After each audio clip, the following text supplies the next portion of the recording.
নমস্কার সবাইকে, কেমন আছেন সবাই? আজ ফ্রিজ খুলে দেখি সব মাছগুলো খেয়ে নিয়ে এই লেজা আর ওই লেজার ওপরের অংশগুলো পড়ে রয়েছে। লেজাগুলো দিয়ে ঝোল করলে ঠিক অতটা ভালো লাগবে না, তাই মনে করলাম একটু ঝাল করে নিই। শীতের পেঁয়াজকলির ঝাল খেতে তো খুব ভালোই লাগে বলুন। তার জন্য মাছগুলোকে আমি খুব ভালো করে ভেজে নেব।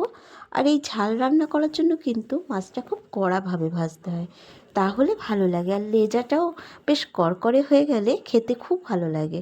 দিয়ে দিলাম কালো জিরে ফোড়ন, দিলাম কাঁচা লঙ্কা, আর কি পেঁয়াজ রসুন, একটু পেঁয়াজ কলি, রোজকার মশলা, সাঁতলে নিয়ে জল, ব্যাস হয়ে যাবে কাতলা মাছের তেল ঝাল।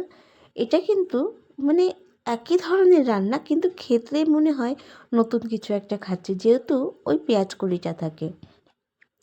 গরমের দিনে আমরা যখন কাতলা মাছের ঝাল রান্না করি তখন তো পেঁয়াজ রসুন দিই। এই পেঁয়াজ কলিটা তো অত বেশি পাওয়া যায় না, বা ঘরে অত বেশি আনেও না।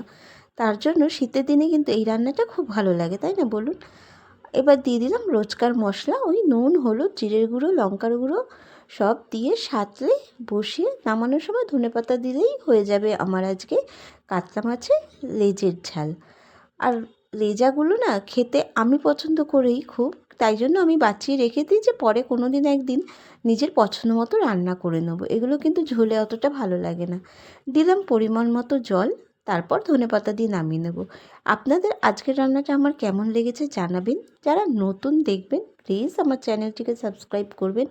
নতুন যারা দেখবেন তাদেরও বলি, আমি কিন্তু কোনো নতুন রান্না রোজ রোজ দিতে পারি না, ঘরে যা রান্না করি সেটাই আপনাদের সাথে ভাগ করে নিই।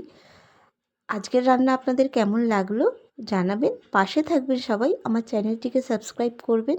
সবাই ভালো থাকবেন, সুস্থ থাকবেন, সাবধানে থাকবেন।